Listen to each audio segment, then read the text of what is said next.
Buenos días, me llamo Ana López Mestre.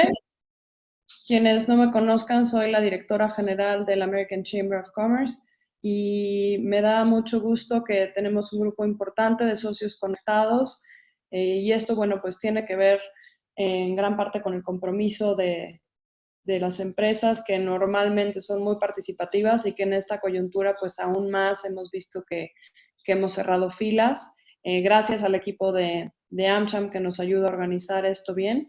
Y bueno, de manera particular quiero darle la bienvenida y las gracias a Alfredo Kupfer.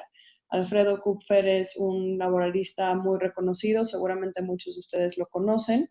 Durante mucho tiempo fue líder del Comité de Capital Humano y Asuntos Laborales de la Cámara en la Ciudad de México y sigue siendo un socio activo y nuestro asesor en materia laboral.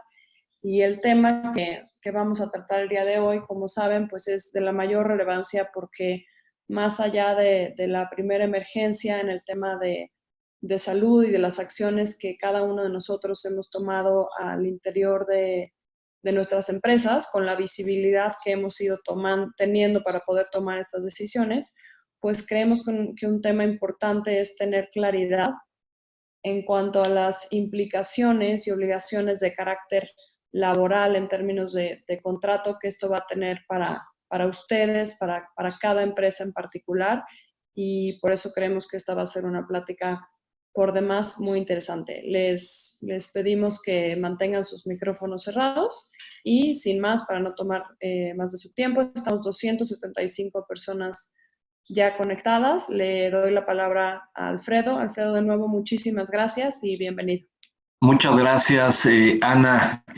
Me da mucho gusto saludarlos a todos y le agradezco muchísimo a American Chamber of Commerce, que la verdad es que la siento siempre como mi casa, así es que me da muchísimo gusto poder estar aquí para platicarles de este tema que pues ha dado de mucho de qué hablar y ha creado mucha confusión porque también honestamente hay posiciones diferentes y hay interpretaciones diferentes, así es que yo desde luego les comparto una de ellas y les doy algunas razones del por qué, pero sobre todo quisiera yo enfocarme un poco más en los aspectos prácticos de la manera en cómo esto lo van a vivir o a sufrir las empresas y quisiera yo también que hubiera un tiempo en donde pudiéramos intercambiar preguntas, comentarios e incluso experiencias, que eso enriquece mucho pláticas como este tipo. La siguiente, por favor. Gracias. Un repaso rápido, simple y sencillamente para saber en dónde nos encontramos. El coronavirus es un virus que tuvo su origen en Asia, ya desde luego después de una propagación exponencial del virus, la Organización Mundial de la Salud ya lo declaró como una pandemia a partir del 11 de marzo de 2020. Y creo que vale la pena que contrastemos esta fecha, 11 de marzo, para cuando la Organización Mundial de la Salud lo declara una pandemia. Creo que bien valía la pena que todos los países lo tomaran con muchísima seriedad y con muchísima responsabilidad, precisamente para tomar las medidas adecuadas y oportunas. Voy a hacer un recorrido muy rápido de lo más importante que ha surgido, sobre todo en materia de la prevención o del combate al virus. En México, el 23 de marzo de este año, el Consejo de Salubridad General, que tiene su apoyo en la Constitución, es decir, su existencia y su creación en la Constitución mexicana, declara en una publicación en el Diario Oficial de la Federación que el COVID-19 es una enfermedad grave de atención prioritaria. Este es, digamos, el acuerdo que también nos da inicio a una serie de medidas que el gobierno ha ido estableciendo y que las ha ido poniendo en una escala de menor seriedad y de menor gravedad a mayor. Y a mayor seriedad, lógicamente, mayor obligación de cumplimiento forzoso. El 24 de marzo, al día siguiente, se publica también el acuerdo por el que se establecen las medidas preventivas que se deberán de implementar en la mitigación y control de los riesgos a la salud que implica la enfermedad del COVID-19. La siguiente, por favor. Y este acuerdo del 24 de marzo nos dejó grandes dudas, porque como era un acuerdo y como hablaba de medidas preventivas, no estábamos seguros de si se trataba de una orden para la suspensión de las actividades, no sabíamos si se trataba de tal vez solamente una recomendación. Después las autoridades trataron de explicar lo que quisieron decir ahí y ellos mismos establecieron que no se trataba de una suspensión obligatoria. En aquel momento incluso hubieron declaraciones en el sentido de que se apelaba a la conciencia y a la responsabilidad social de las empresas. Bueno, esto simple y sencillamente quería decir que pedían que las empresas, la sociedad en general, se uniera en un esfuerzo común para tratar de detener el contagio a través de o la reducción de las actividades, la reclusión en casa o la suspensión de sus actividades. Y hubieron algunas empresas que desde ese momento empezaron a suspender, ya sea de manera parcial o de manera total. Lo que después vino, y que les decía yo, es como el siguiente paso en toda esta estructura de medidas que el gobierno está tomando ante la pandemia, es el acuerdo dictado el 30 de marzo. Y este es un acuerdo fundamental porque en él declara como emergencia sanitaria por causa de fuerza mayor a la epidemia de enfermedad generada por el COVID-19. Y es fundamental porque aunque es un acuerdo muy escueto, muy sencillo, a partir de ese momento sabemos que estamos en una emergencia sanitaria. El problema de esto era que no sabíamos la emergencia sanitaria que implicaba, porque no sabíamos si la emergencia sanitaria nos llevaba a lo que, al menos desde el punto de vista laboral, todos estábamos esperando, que era la contingencia sanitaria a que se refiere la Ley Federal del Trabajo, o no. Tampoco sabíamos si la emergencia sanitaria hacía que el acuerdo del 24 de marzo se volviera obligatorio, o tampoco estábamos seguros si esta declaratoria eliminaba, digamos, las medidas preventivas para entrar a una nueva fase. Ese mismo acuerdo señala que la Secretaría de Salud tomaría las decisiones y las funciones y medidas necesarias para poder enfrentar la enfermedad.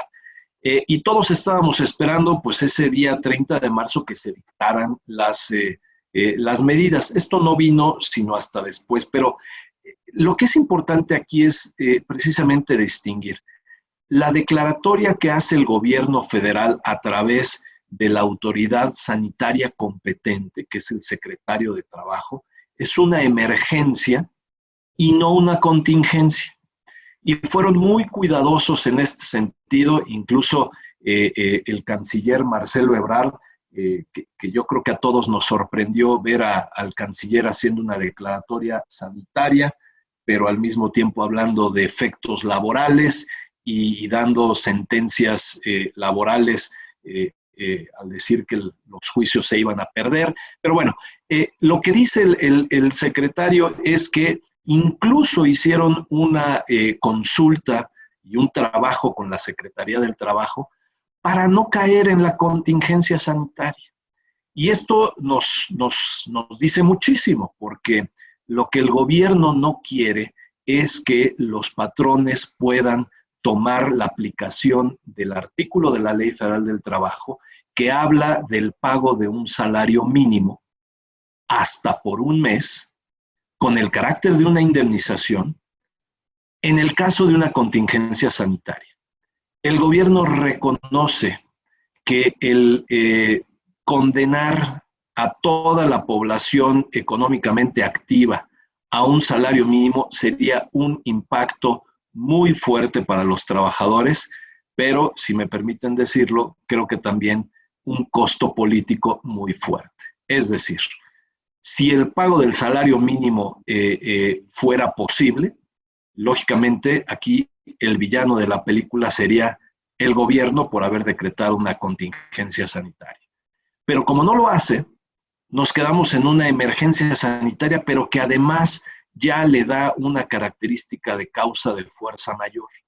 Y esto también es muy relevante porque se ve que lo prepararon y lo cuidaron mucho, porque la causa de fuerza mayor sí da la posibilidad a suspender las relaciones de trabajo, pero establece, a diferencia de la contingencia sanitaria, un procedimiento a seguir ante las juntas de conciliación y arbitraje, debiendo de dar un aviso para que la junta pueda determinar y sancionar si existe o no verdaderamente esa causa de fuerza mayor.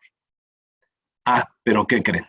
No están las juntas de conciliación y arbitraje abiertas, no están funcionando, entonces este procedimiento simple y sencillamente no lo podemos llevar a cabo las empresas, porque de poderlo llevar a cabo, incluso pudiera venir la consecuencia que establece también la Ley Federal del Trabajo, que es la fijación de una indemnización de hasta un mes de salario.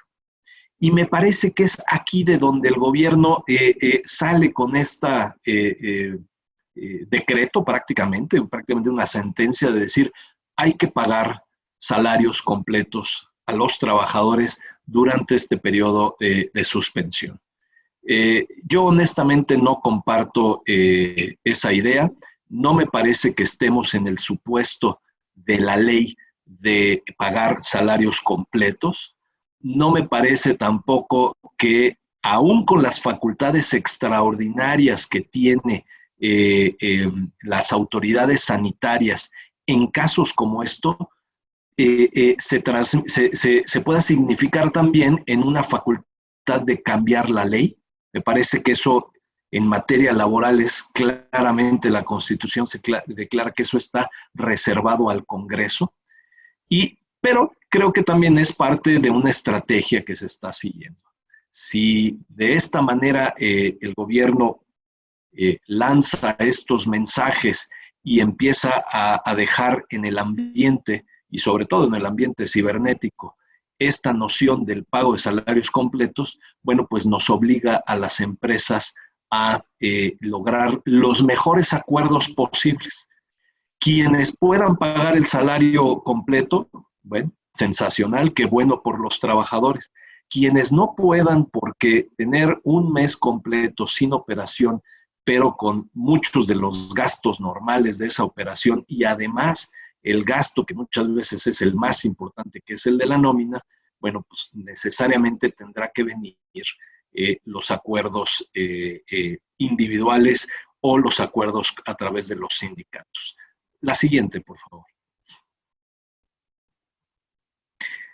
Y el acuerdo el acuerdo del 24 de marzo nos establecía un periodo de suspensión no obligatorio del 24 de marzo hasta el 19 de abril.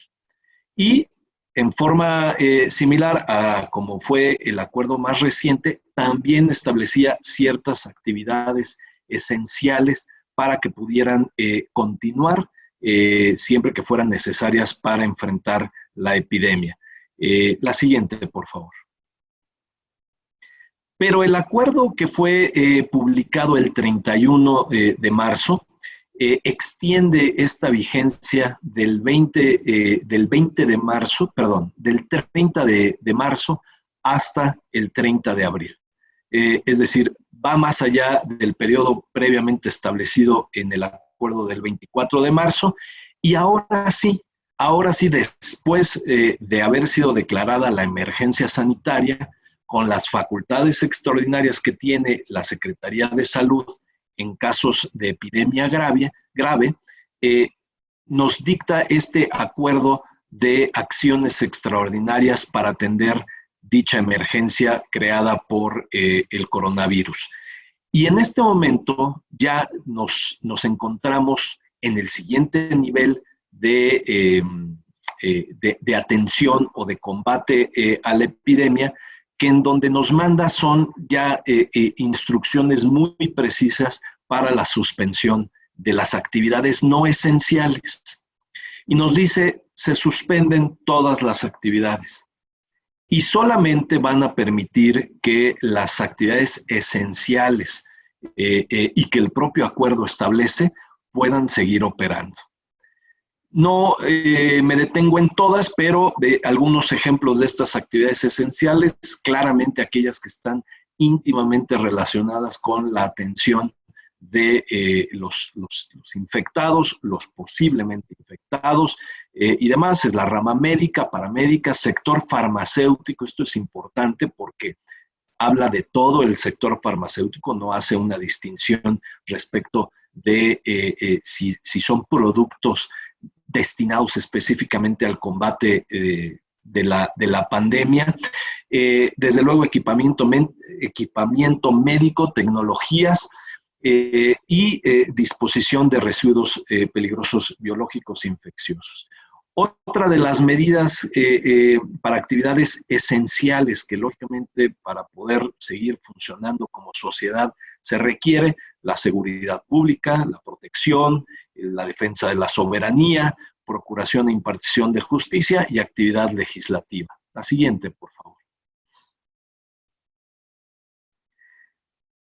Y esta parte que es en la que desde el 31 por la noche hasta estos momentos en que estamos platicando, encontramos a muchas empresas tratando de ver si pueden caer en cualquiera de estas actividades esenciales o fundamentales para la economía. Y que de acuerdo a este acuerdo son la excepción para la suspensión total en todo el país. Y algunos pueden ser servicios financieros, recaudación tributaria, venta de energéticos, desde luego gasolineras, gas, la industria de alimentos y bebidas no alcohólicas, también es importante, no alcohólicas, mercados, supermercados, producción agrícola y pecuaria, otra vez, no establece alguna distinción sobre el tipo de producto, pero todo lo que pueda realizarse a través de este tipo de producción. Agroindustria y química. La industria química también es enorme, ¿no? Hay quienes están incluso haciendo el argumento técnico de que, por ejemplo, cosméticos podría caer en industria química, productos de limpieza, servicios de mensajería, muy importante porque esto no estaba en el primer acuerdo, el acuerdo del 24 de marzo. Guardias en labores de seguridad privada. Aquí nos parece que también nos puede dar la posibilidad a considerar algunas actividades mínimas que tienen que realizarse en las empresas que van a suspender, porque también es necesario la conservación de nuestros activos, edificios, maquinaria, guarderías, estancias infantiles, asilos, telecomunicaciones, claramente, medios de información, servicios funerarios y de inhumación. Es tristísimo, pero desde luego que van a ser necesarios. Y después viene, bueno, desde luego la logística, es decir, no están cerrados los aeropuertos, ni los puertos, ni los ferrocarriles, esto continúa operando. Y después aquí subrayamos la parte final de este listado, porque nosotros hemos venido platicando sobre este tema a efecto de que tengamos también cuidado con él, porque creo que sería muy riesgoso en un afán por no parar, porque es muy importante para el negocio continuar, el que pudiéramos tratar de acogernos a esta parte final, que es las actividades cuya suspensión pueda tener efectos irreversibles para su continuación. Y creo que la autoridad, sobre todo por el momento en el que nos encontramos, la gravedad de la situación, va a tener un criterio muy angosto, va a tener una interpretación muy estricta de esto para permitir que las empresas continúen. Creo que verdaderamente se va a requerir de evidencia muy fuerte para poder acreditar que si suspendo, puedo tener efectos reversibles para después continuar. Pero ahí está. Y finalmente, bueno, creo que a lo mejor a nadie le sorprende, pero van a continuar los programas sociales del gobierno, pero sí otros aspectos muy importantes para nuestra vida diaria, aún en el resguardo domiciliario, como es la infraestructura para el agua, la luz, el gas, saneamiento, transporte público y la infraestructura hospitalaria. Ahora, si somos alguna de las empresas esenciales o si vamos a tratar de elaborar un argumento para estar en estas actividades esenciales, por ejemplo, dentro de una cadena de insumo indispensable para que opere una de estas actividades, de todas maneras el acuerdo nos pone ciertas condiciones adicionales. Como por ejemplo, no reunir a más de 50 personas y continuar con todas estas medidas de prevención hacia el contagio, como es el lavado frecuente de manos, el estornudo de etiqueta, la sana distancia.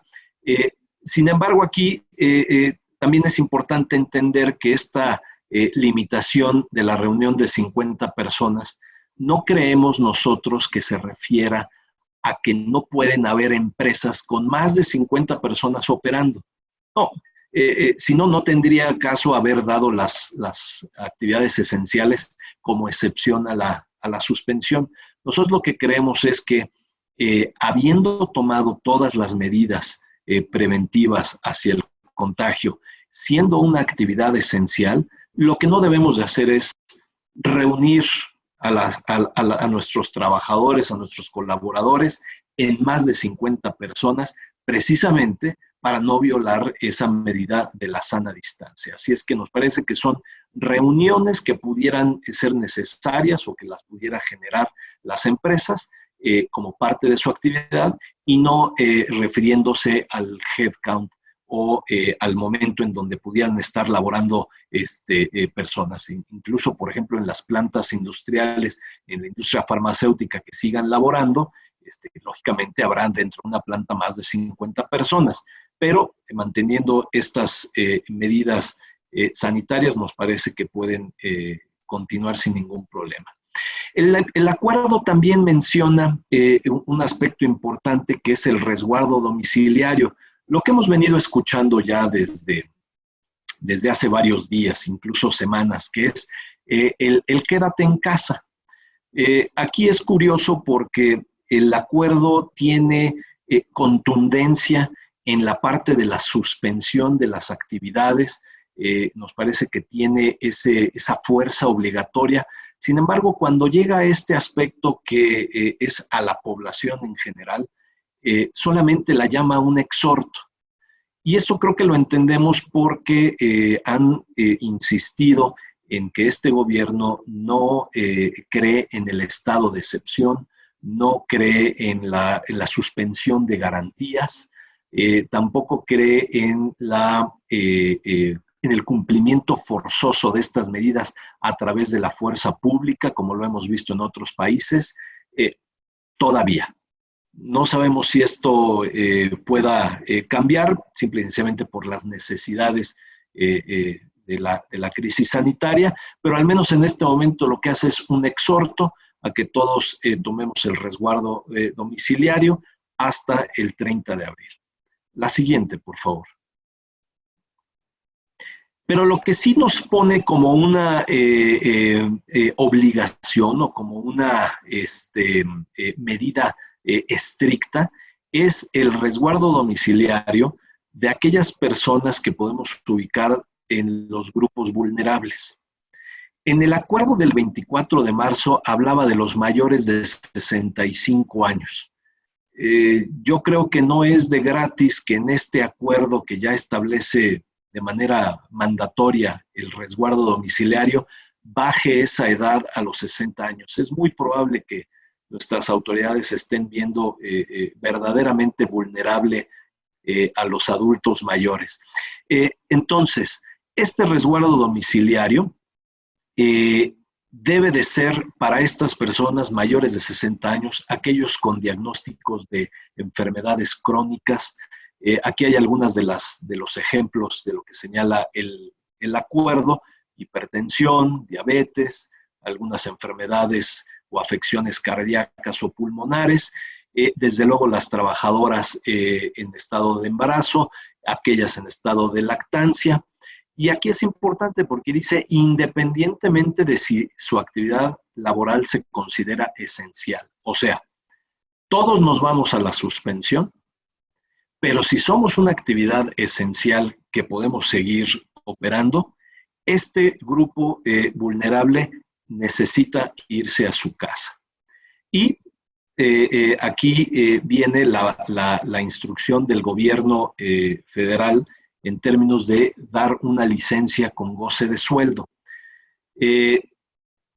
Nosotros, como firma, yo en lo particular, honestamente no me meto o no quiero meterme a la validez de esa instrucción, la validez de esa orden, porque creo que le damos mucho más importancia al sentido humanitario y de realidad que estamos viviendo.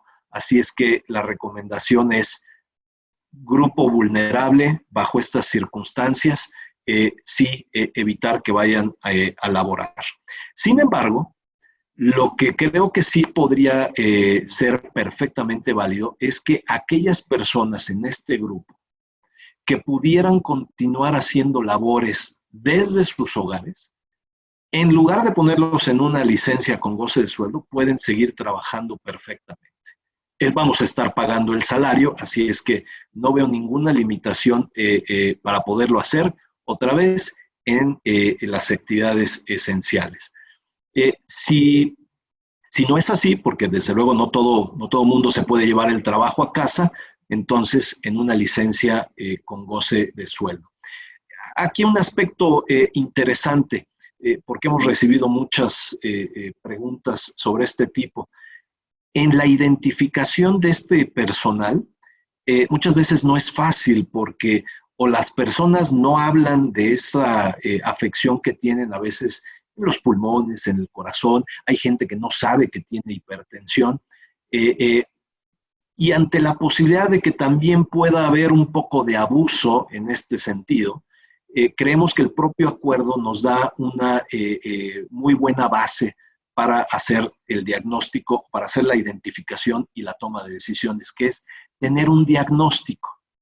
Entonces, si las personas cuentan con ese diagnóstico por escrito, preferentemente, creo yo, por el Instituto Mexicano del Seguro Social, ya quedará a discreción de las empresas si toman también como válido un diagnóstico de médico privado, creo que entonces tenemos una buena base para poder decir quiénes sí pueden continuar laborando, quiénes necesitamos mandar a su casa a el resguardo domiciliario de manera estricta.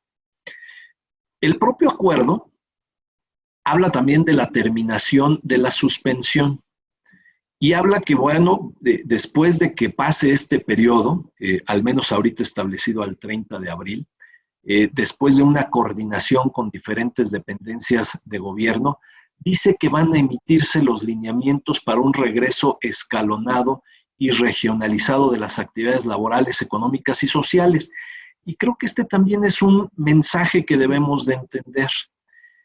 El 30 de abril va a ser muy difícil que regresemos todos a la normalidad o a alguna cierta grado de normalidad. Y ya desde ahorita nos están avisando que probablemente no todos regresemos al mismo tiempo. y que pueda haber esa gradualidad en el regreso, en la recuperación y en la reanudación de los trabajos.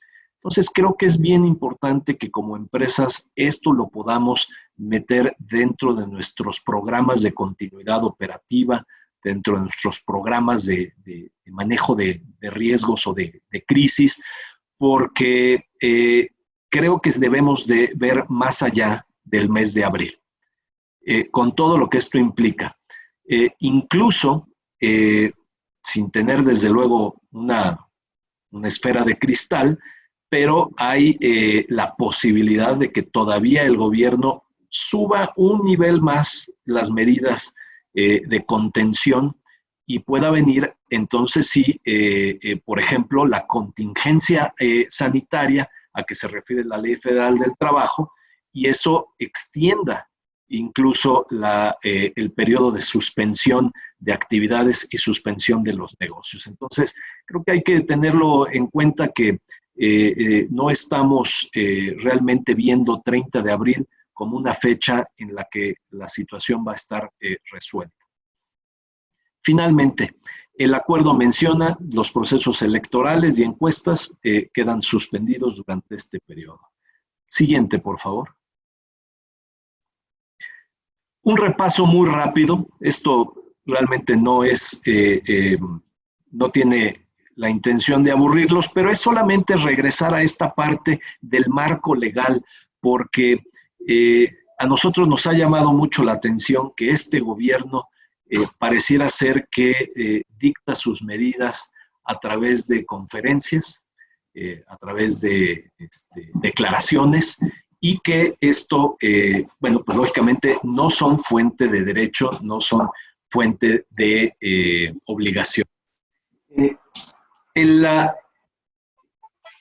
Lo que sí es fuente de obligaciones es precisamente acuerdos que se dictan, los decretos. Y este es el marco legal laboral. Este marco legal trae precisamente la posibilidad de la suspensión con contingencia sanitaria.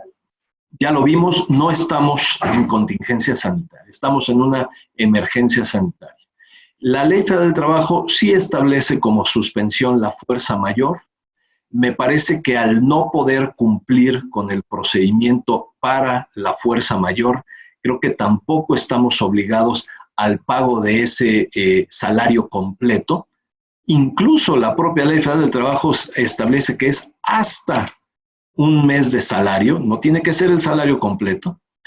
Bueno, desde luego, ante la falta de la declaratoria de contingencia, tampoco estamos en el supuesto para pagar el salario mínimo con el carácter de indemnización.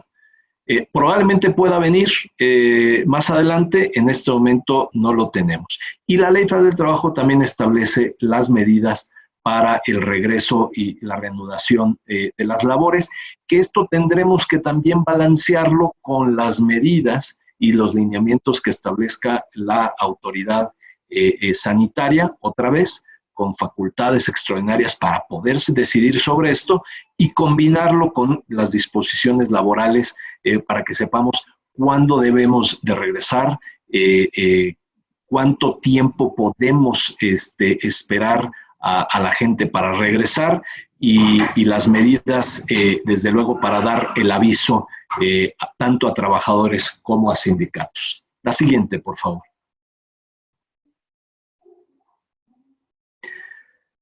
Ya estamos en esta situación. Creo que es importante que recalquemos lo que a lo mejor parece obvio, pero seguimos encontrando tanto empresas como personas que a lo mejor todavía dudan de si estamos en el momento ya de la suspensión obligatoria. Nuestra opinión es, ya estamos en ese momento, lo estamos desde la noche del día 31 de marzo. Nos parece que la instrucción del gobierno federal de que sea una suspensión inmediata es eso.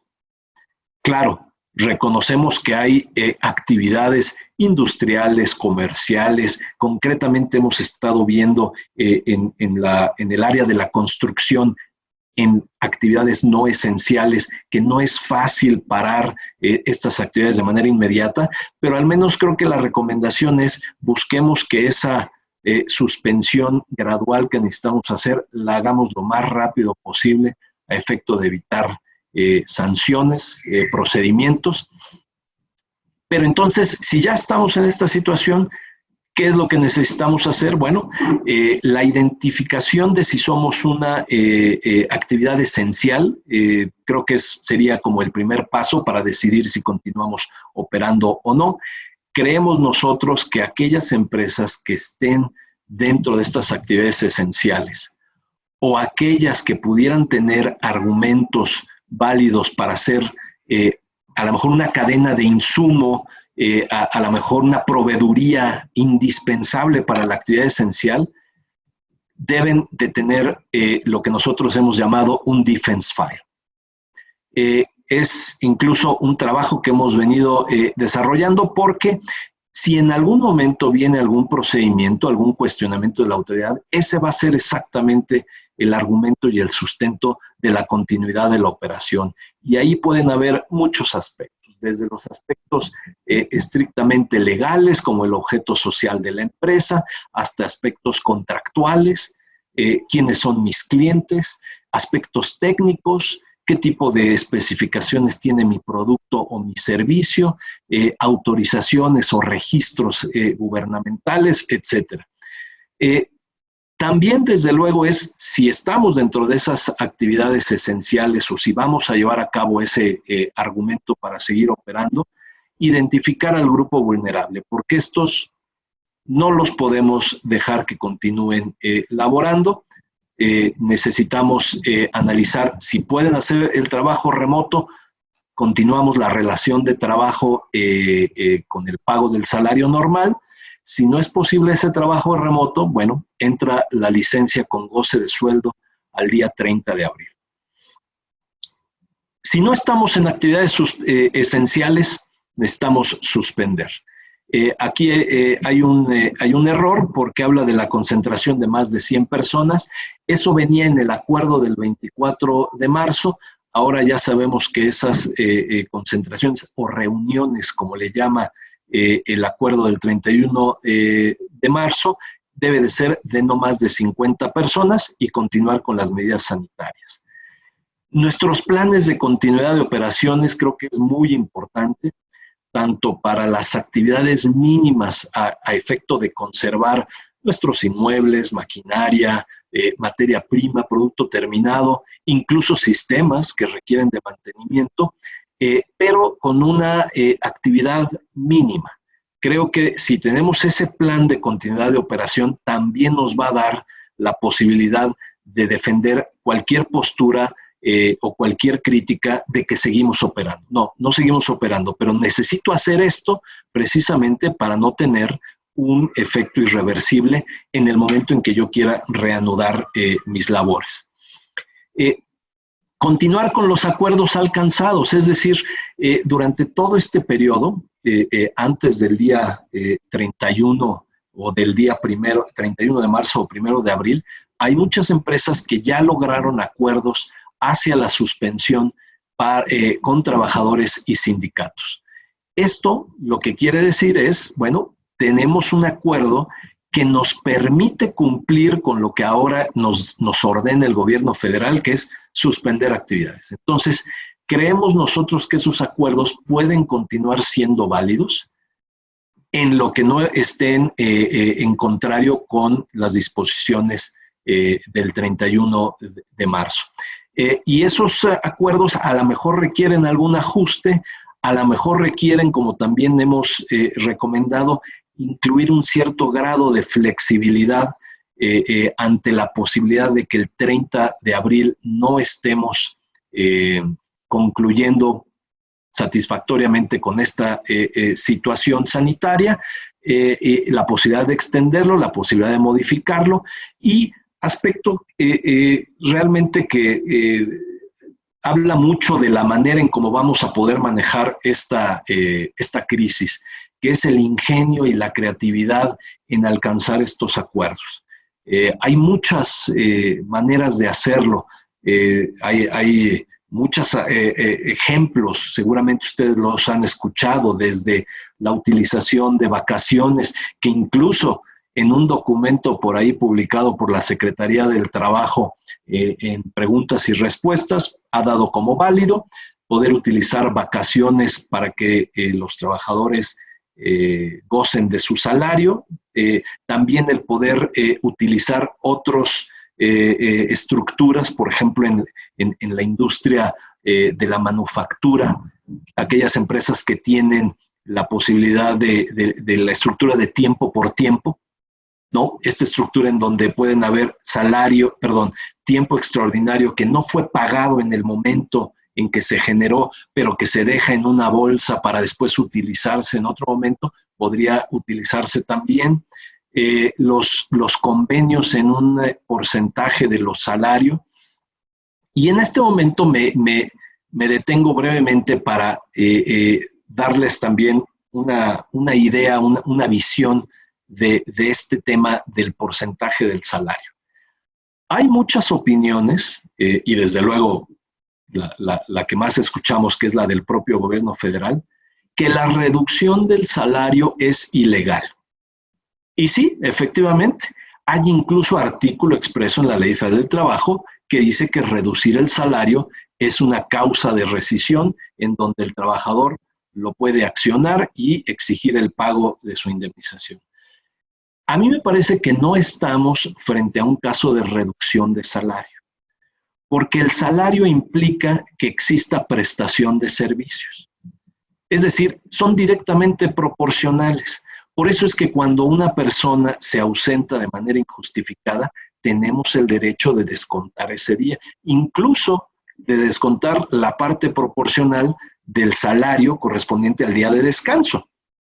Y esto entonces quiere decir que al ser necesario que exista prestación de servicios para que yo pague salario, en una suspensión de la relación de trabajo, lo que yo voy a acordar con los trabajadores y con el sindicato no es una reducción de salario.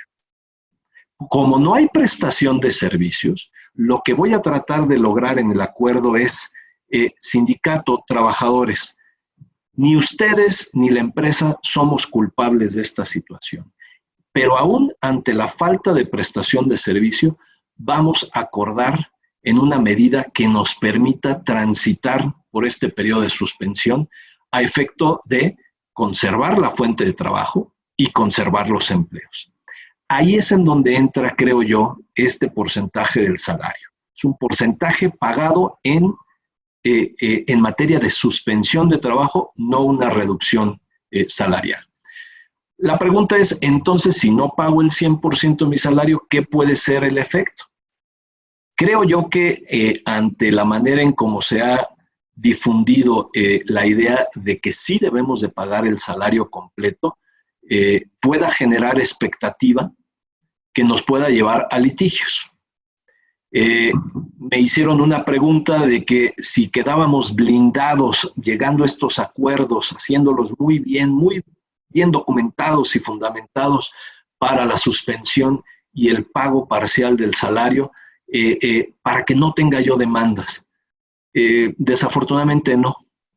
Sí pueden existir demandas aún con estos convenios, sin embargo creo que los convenios nos van a dar una muy buena posición de defensa, pero más adelante pues la gente a lo mejor se olvida de que en el momento en donde lo firmó teníamos la emergencia y teníamos la necesidad de hacerlo de esa manera y después a lo mejor quiera el pago de su complemento. Creo que existe ese riesgo, sin embargo, sí somos de la opinión de que existen argumentos para poder defender la postura de la validez de convenios en donde no se pague el 100% del salario. La siguiente, por favor.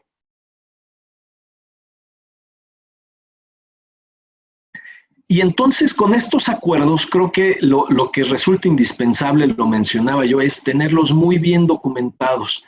No vamos a poder cumplir con el requisito o la formalidad de la ratificación de los convenios ante la Junta de Conciliación y Arbitraje, pero porque está cerrada.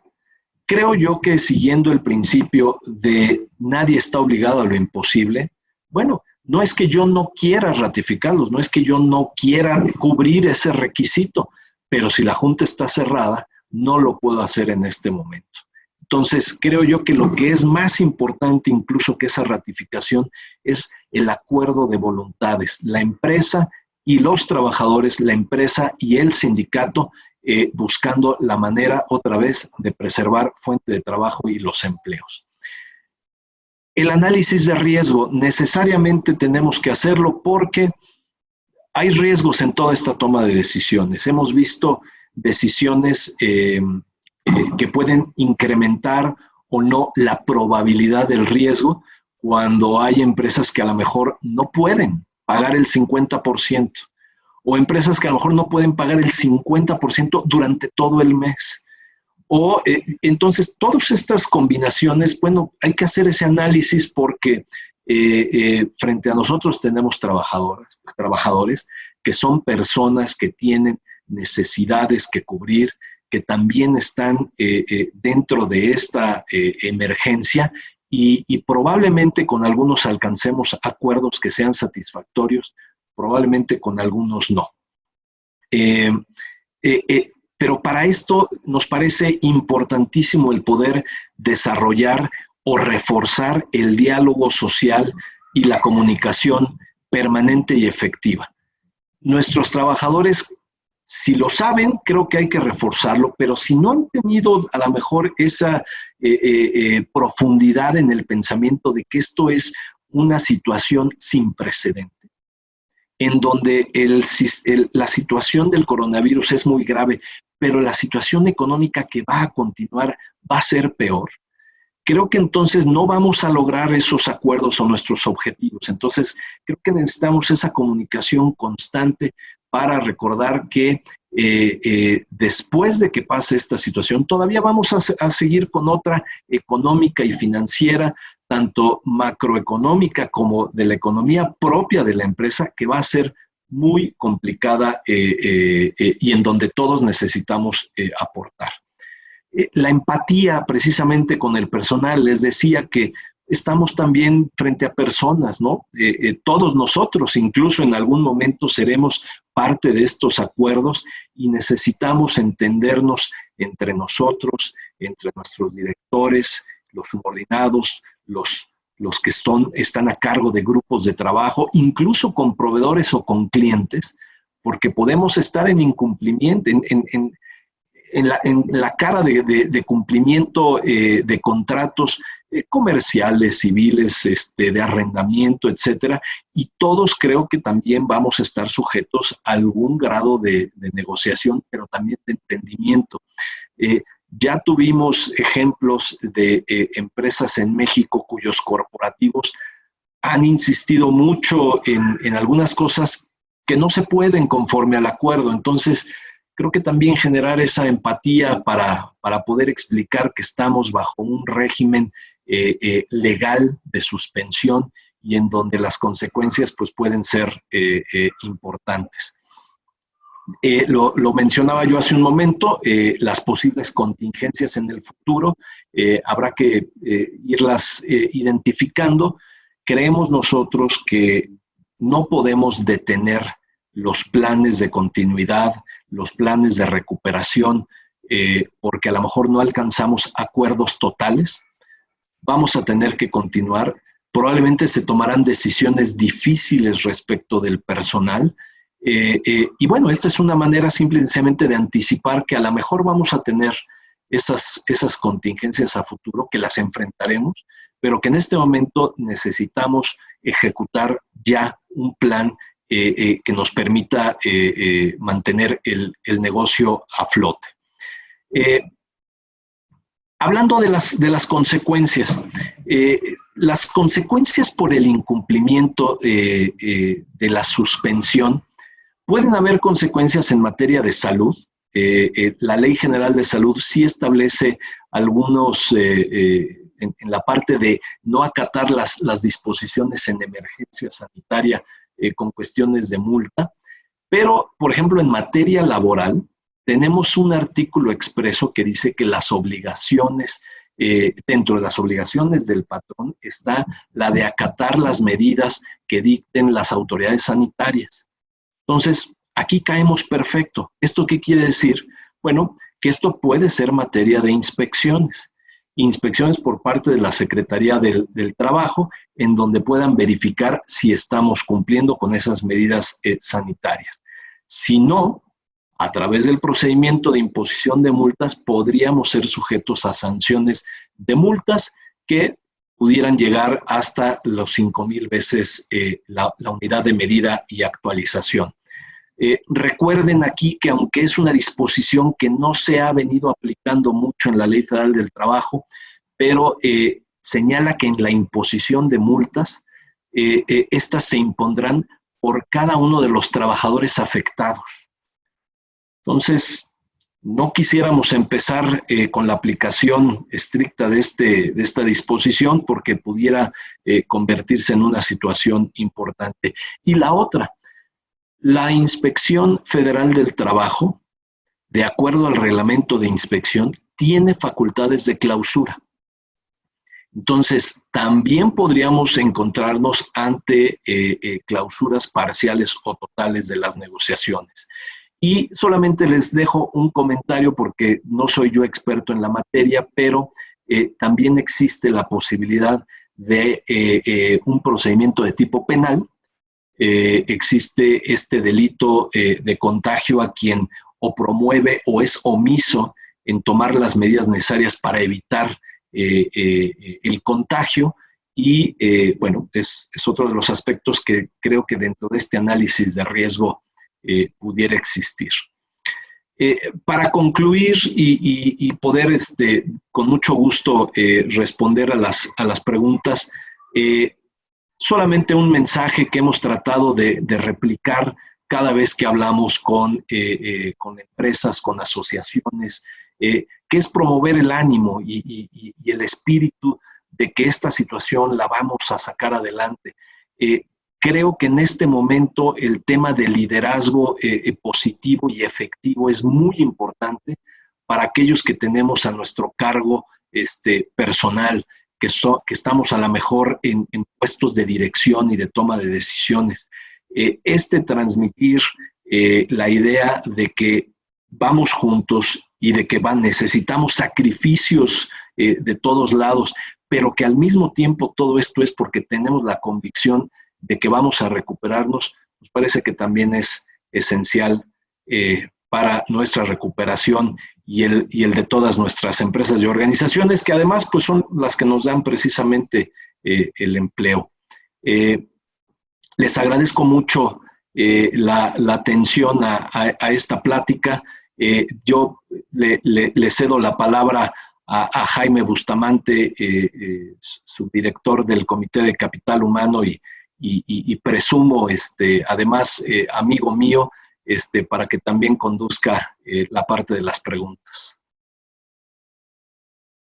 Claro que sí, Alfredo, muchas gracias y por supuesto agradezco mucho el que me consideres tu amigo, así lo siento bien y bueno, felicidades, la verdad es que ha sido espléndida la exposición que nos has hecho, súper completa, te felicito, ha sido un gran trabajo, sobre todo considerando que ante las circunstancias actuales, el dedicar tiempos a todo este tipo de preparaciones, créeme que estoy claro que representa un reto adicional. Entonces, muchas gracias por esto. Y bueno, les quiero, me quiero disculpar anticipadamente con todos nuestros amigos que están participando en la sesión, ya que en esta ocasión y debido al enorme interés que ha generado la plática por parte de Alfredo y la importancia del tema, tenemos registrados en este momento, según lo que estoy viendo, 319 participantes, lo cual haría imposible poder abrir los micrófonos para poder llevar a cabo las preguntas correspondientes. Sin embargo, he estado echando aquí una revisión al chat, que creo que es el mecanismo adecuado para poder hacerlo.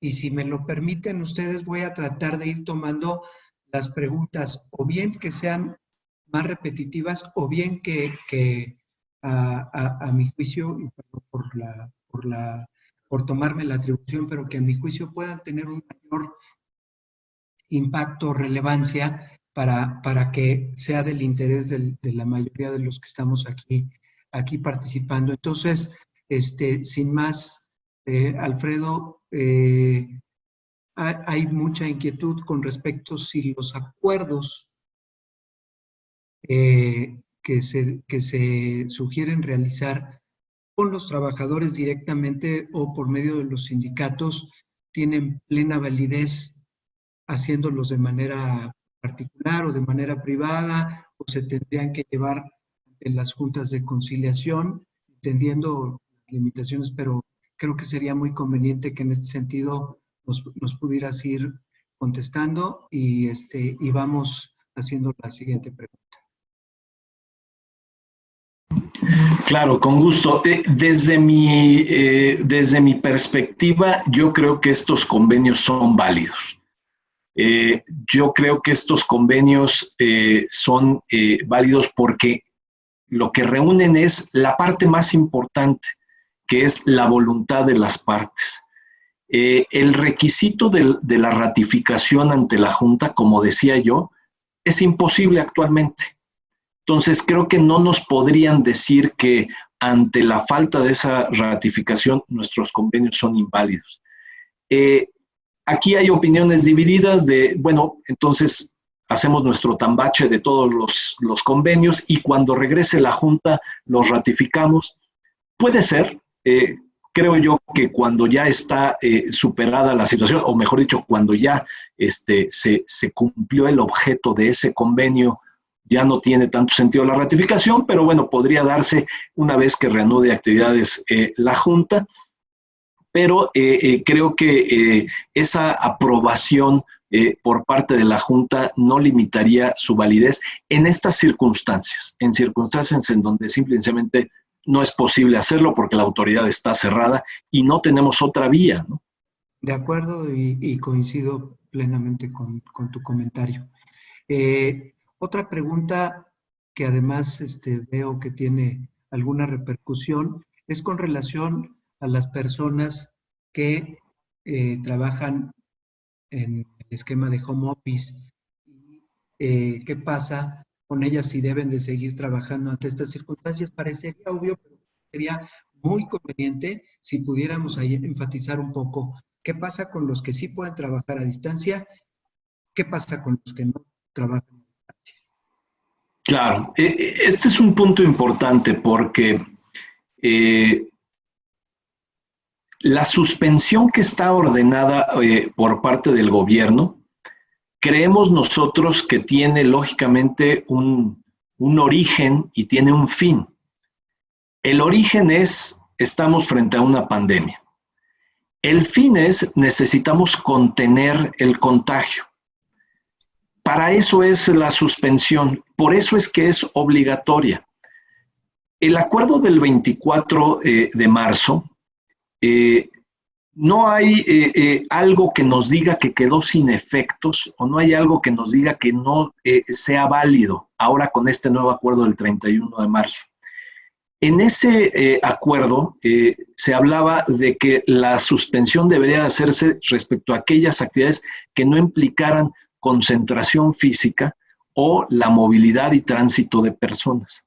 Entonces, a mí me parece que esto podría seguir siendo válido porque aun cuando estén suspendidas las actividades, lo que no quiere la autoridad sanitaria es que la gente esté afuera, esté en la calle. Entonces, aun cuando yo no sea una actividad esencial, creo yo que puedo seguir cumpliendo con el objetivo y el fin de este acuerdo, que es realizar estas labores en casa, es llevar a cabo todas mis medidas sanitarias precisamente para evitar el contagio y continuar operando.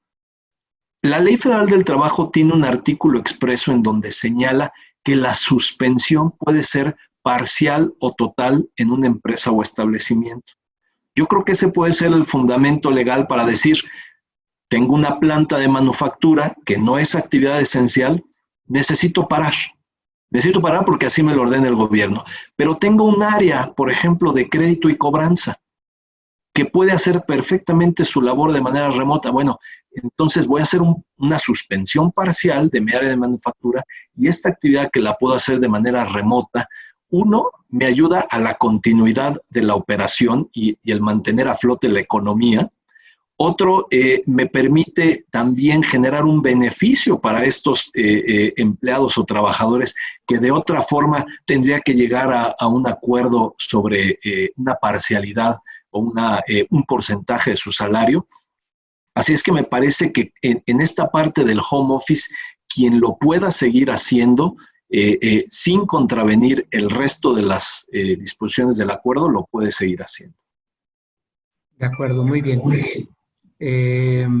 Tenemos otra pregunta que dice, y lo podemos extender porque aquí se refiere específicamente a casos de personal de limpieza, tanto en instalaciones de empresas, tanto como en instalaciones habitacionales, personal de mantenimiento, etcétera. Entonces, ahí la pregunta es si ese personal se debe de considerar como esencial y cuál tendría que ser el manejo, en todo caso, que se pudiera dar a su situación. Claro, definitivamente es una situación que hemos estado también analizando y viendo. El personal de limpieza, creemos nosotros que puede tener también una analogía, existe como principio general de derecho el tema de la analogía, con una de las actividades que estableció el acuerdo como actividad esencial, que dice que son los guardias de seguridad privada. Y esto se entiende porque lógicamente necesitamos preservar el negocio o las instalaciones que van a estar cerradas. Y no solamente es la seguridad, es desde luego la limpieza.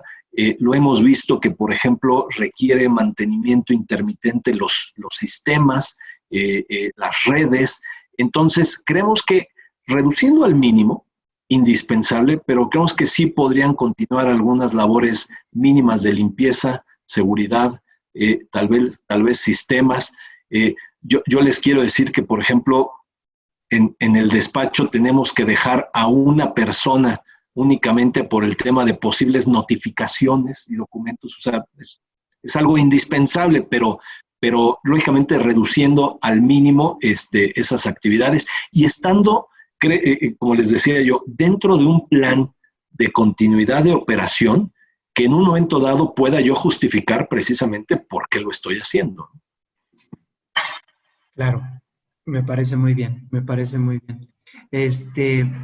A ver, hay algunas preguntas que son demasiado particulares sobre casos que me imagino que se tienen, y a lo mejor sería un poco difícil entrar en esta dinámica a contestar esas situaciones. Sugeriría para esos casos que a través de Mirta y de Israel nos apoyaran para poder recibir esas preguntas y si te parece bien, Alfredo, podemos ahora sí que a la limón tratar de ir contestando algunas de estas para no desviarnos en aspectos que pueden ser más del interés público. Mira, veo una que es bien importante y que esta creo que sí es de información general y el tema de cuando ya tenemos los acuerdos para la disminución salarial, permisos, etcétera, todo aquello que de alguna manera va a modificar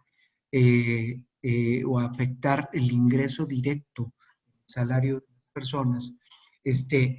La pregunta es, ¿qué debemos hacer con respecto al seguro social? Es decir, ¿se le debe de dar un aviso? ¿No se debe de avisar? ¿Existe la obligación? Etcétera. ¿Cuál es tu opinión?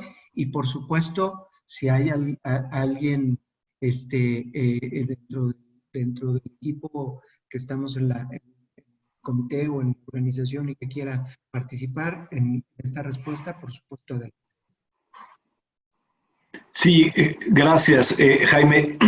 El tema del seguro social también necesitamos recordar que es un régimen el cual está basado sobre el salario base de cotización que reportan los empleadores al instituto. Dentro de las obligaciones, lógicamente, pues está hacer el pago de la cuota patronal y remitir también junto con ella la cuota obrera.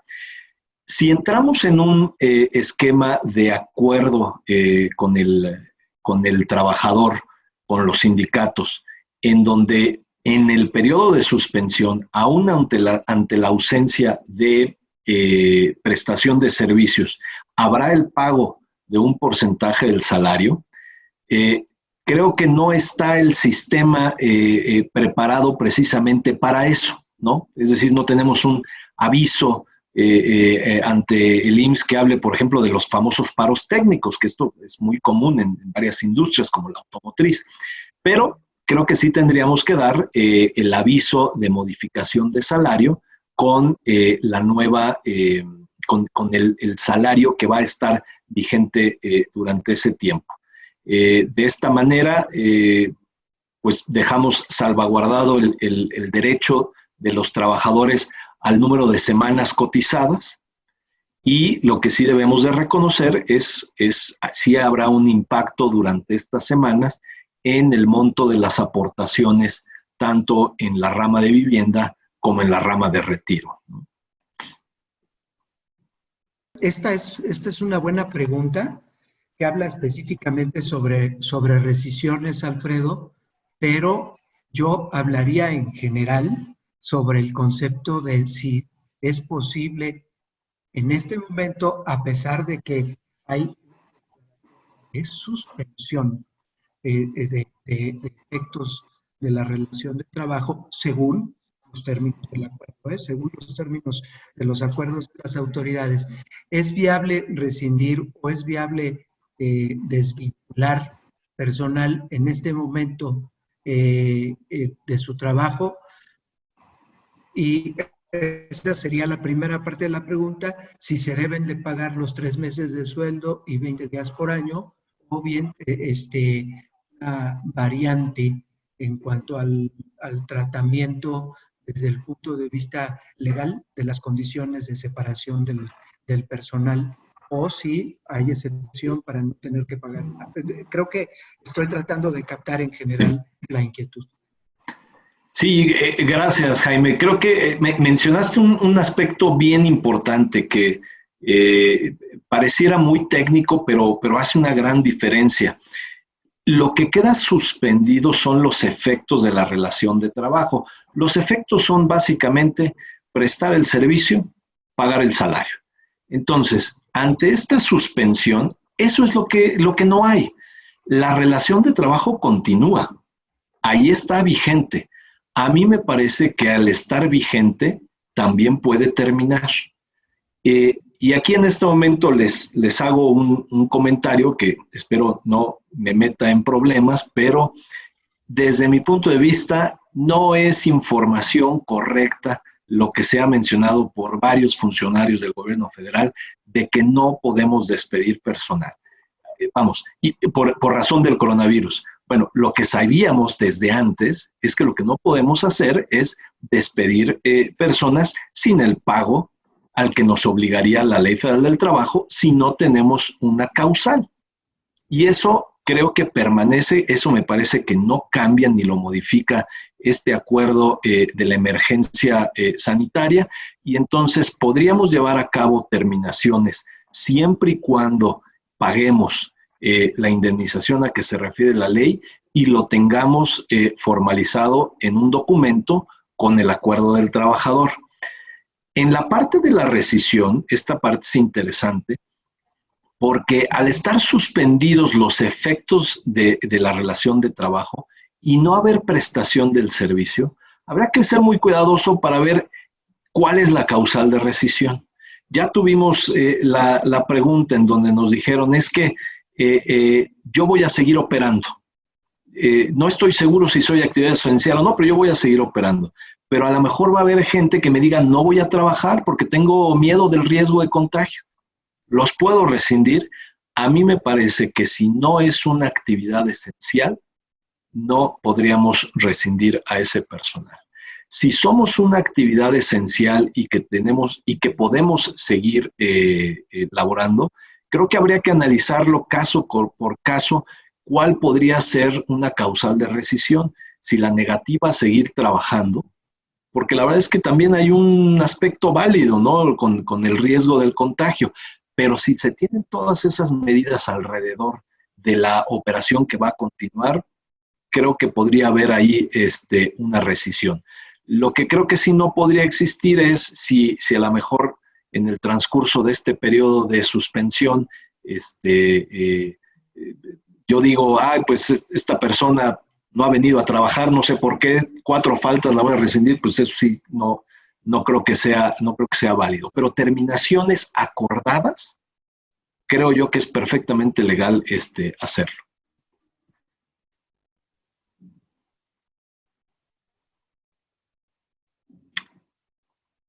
Se le congeló ahí la imagen a Jaime.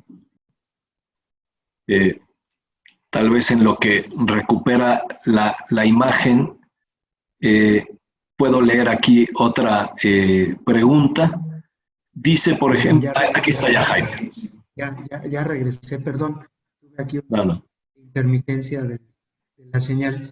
Alfredo, muy bien. Yo quisiera nada más agregar algo a lo que en la parte técnica acabas de señalar. Si bien es cierto, como bien lo señalas, no debe de existir un impedimento legal para actuar bajo esas condiciones, yo creo que hay que recordarle a todos nuestros amigos, y me parece que es una labor que toda la gente que nos dedicamos y que tenemos la fortuna de trabajar en estos aspectos de capital humano y de temas laborales, me parece que es súper importante que no perdamos la sensibilidad, no perdamos la condición de empatía a la que también te referías durante tu exposición. Parece que debemos de hacer permear esto en nuestras organizaciones, tratar de cuidar a la gente. En la medida de lo posible, el mensaje incluso no solo de AmCham, sino en general de todas las organizaciones empresariales y patronales, ha sido que vamos a tratar de cuidar a la gente, que vamos a tratar de mantener los empleos, que vamos a tratar de mantener en la medida de lo posible y de las capacidades y las posibilidades financieras y operativas de nuestras empresas o clientes, tratar de mantener el mayor número de trabajos posible activos, tratar de lograr una afectación lo menor posible en los ingresos de las personas y de las familias, por supuesto, sin perder de vista también el que no se afecte la viabilidad de los negocios, pero que seamos muy conscientes en este sentido. Es un aspecto que, por lo menos de mi parte, creo que coincidimos quienes estamos y que colaboramos permanentemente en la Cámara. Es una constante de nuestra, no solo de nuestro decir, sino de nuestro hacer en el día a día, y no solo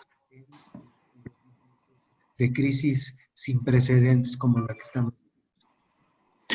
Si me permites, Jaime, en seguimiento a esa idea tuya que me parece que es fundamental más allá de lo técnico y de la aplicación de la ley, yo también a manera de llamado, American Chamber siempre se ha caracterizado por tener a las empresas más representativas, creo yo, en México, las más sólidas, con sus programas de cumplimiento también más robustos, y creo que siempre hemos sido líderes en el mercado, y precisamente eso nos pone en una situación también de ejemplo, ¿no? El llamado efecto faro creo que lo podemos hacer de una manera muy importante los miembros de la Cámara, mostrando que se pueden llegar a los mejores acuerdos posibles en beneficio de todas las partes y reconociendo desde luego que vamos a tener a muchísima gente pasando dificultades muy importantes durante este periodo. Entonces, hacer el mejor esfuerzo, y creo que va a ser incluso el legado de AmCham. Totalmente de acuerdo, Alfredo. Totalmente de acuerdo. No sé en cuanto a tiempo cómo vamos, todavía tenemos unos minutos más. Sí. Si gustan, cortamos 12:30, si están de acuerdo. Perfecto. Ok, eso nos daría todavía 8 minutos para ver algunos aspectos relevantes de las inquietudes que nos están poniendo. Hay una pregunta que dice: el decreto de la Ciudad de México publicado ayer indica que las actividades de hospedaje se consideran no esenciales. ¿Qué pasará con los huéspedes que ya están usando el servicio o que tienen necesidad de continuar? Esto, aunque se pregunta para la Ciudad de México, me parece que esto se está repitiendo mucho y por eso la estoy tomando, porque creo que puede ser de impacto generalizado, ¿eh? Por eso la tomé y creo que es importante. Y no solo en hoteles, me parece que en otro tipo de servicios que son. Sí, no es una situación sencilla, como les platicaba yo. El acuerdo del 24 de marzo sí incluía los servicios hoteleros como actividad esencial que podía continuar. Ya no está en el acuerdo del 31 de marzo, así es que, digamos, la regla general es la suspensión. Creo que en línea con eso, el gobierno de la Ciudad de México también decreta esta suspensión, precisamente reconociendo que la suspensión en muchas actividades no puede ser inmediata. Creo que se requeriría hacerlo de forma gradual.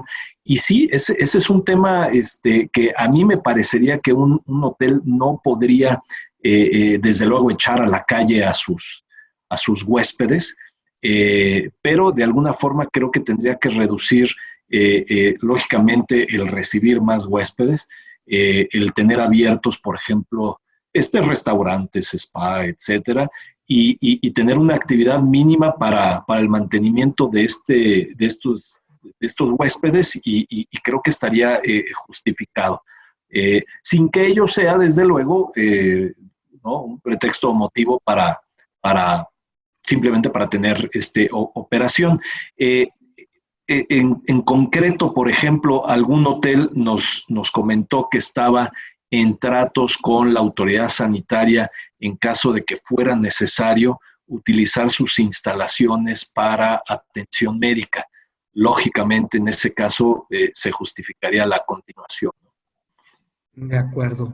Hay una pregunta importante que considero interesante, que se refiere específicamente si una empresa que provee materiales de salud, cubrebocas, gel, etcétera, se considera como una empresa esencial, pero es necesario que todo el personal administrativo se traslade a la empresa o ellos se aplican para hacer home office. Si me permites, Alfredo, me gustaría contestarlo directamente yo, porque esto lo he estado viviendo mucho en los últimos días y la respuesta, por supuesto, es que en este sentido sí hay una justificación absoluta para que este tipo de empresas estén incluidas. Vamos, de hecho, el propio acuerdo, sin hacerlo tan explícito, porque el acuerdo es bastante deficiente en su redacción y en su contenido explícito, pero o para dejar las alternativas abiertas de viabilidad, ¿no? Está muy mal hecho, pero bueno, sí se justifica perfectamente en estos casos y en otras empresas que pudieran estar haciendo actividades correlativas, relacionadas con la cadena de valor de las actividades esenciales. De hecho, y perdón por particularizarlo, pero en el caso de Power, nosotros consideramos que como proveedores de servicios de personal de muchas empresas que son consideradas como actividades esenciales, debería estar considerado en algún rubro del acuerdo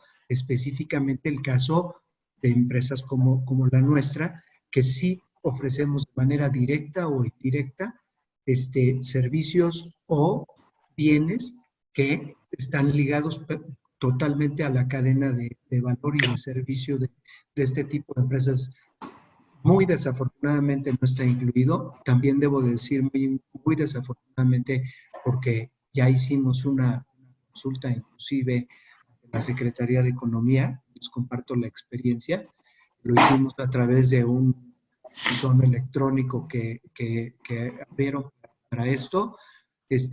Recibimos prácticamente un autorreplay en el que se hace nada más mención que nos debemos de ceñir específicamente al texto del acuerdo y del decreto. Entonces, no hay absolutamente, y además lo recibimos a minutos de que lo enviamos, ¿eh? O sea, ni siquiera se tomaron la molestia de hacer un análisis profundo de los argumentos que ahí se habían hecho valer. Entonces, es una pena.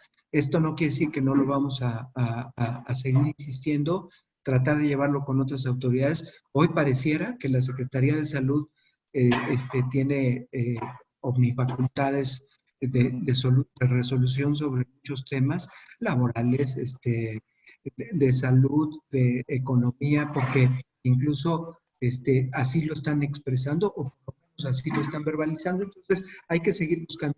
Aquí el mensaje que yo les quiero compartir a todos es, no nos detengamos, hay que seguir buscando, hay que tratar de mover las fibras de las autoridades en este proceso tan complicado y de tratar de moverlos de una postura tan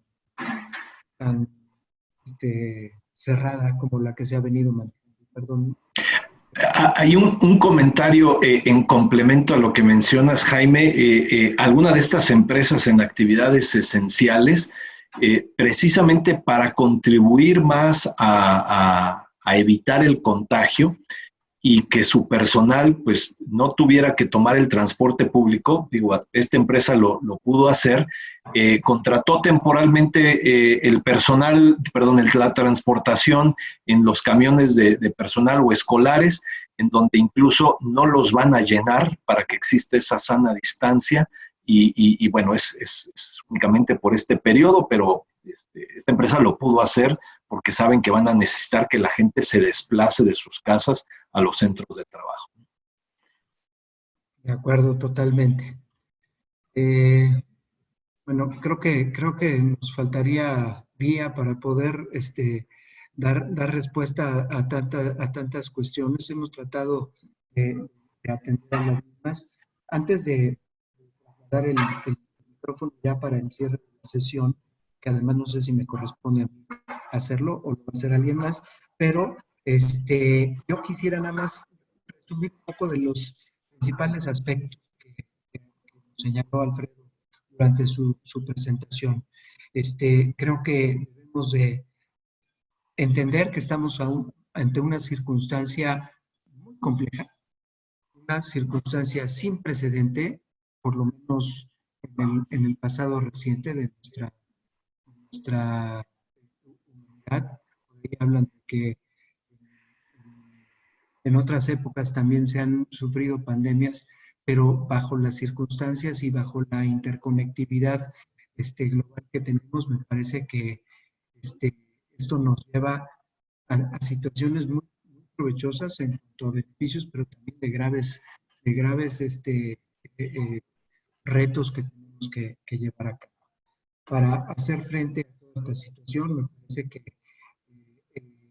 debemos de estar muy atentos a las determinaciones de la autoridad, que con todas sus ambigüedades y con todas sus deficiencias nos están dando de alguna forma línea.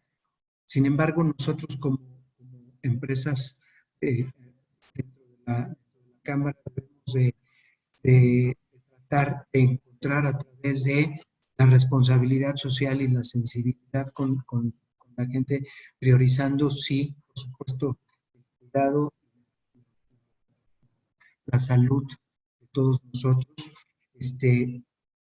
buscar alternativas de solución innovadoras, creativas, a los retos que estamos enfrentando para permitir la sustentabilidad de los negocios que colaboramos y participamos, incluso para quienes somos asesores en materia legal o en materias que están relacionadas con las actividades de nuestras empresas. En este momento también tenemos la obligación, la responsabilidad de ser muy creativos, el encontrar los espacios dentro de las limitaciones para poder dar viabilidad a los temas principales de las empresas. Y bueno, yo creo que esto es lo único que nos va a permitir hacer mejor un frente común a la solución de los retos ante toda esta situación tan compleja que estamos viviendo y de podernos recuperar lo antes posible, tratando de reactivar la economía, que seguramente vamos a tener afectaciones muy, muy importantes a nivel global. Esto no es un tema local y no tiene que ver nada con ideologías, ni con filias, ni fobias, ¿no? Es un tema de afectación general. Entonces, no sé qué hago, ilumínenme, por favor, sobre la situación que hacemos.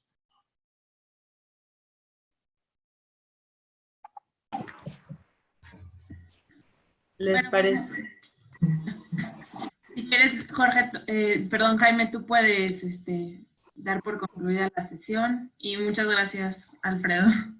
Claro, al contrario, muchas gracias desde luego a American Chamber, Ana, Jaime, por permitirme esto, pero también a todos los que participaron.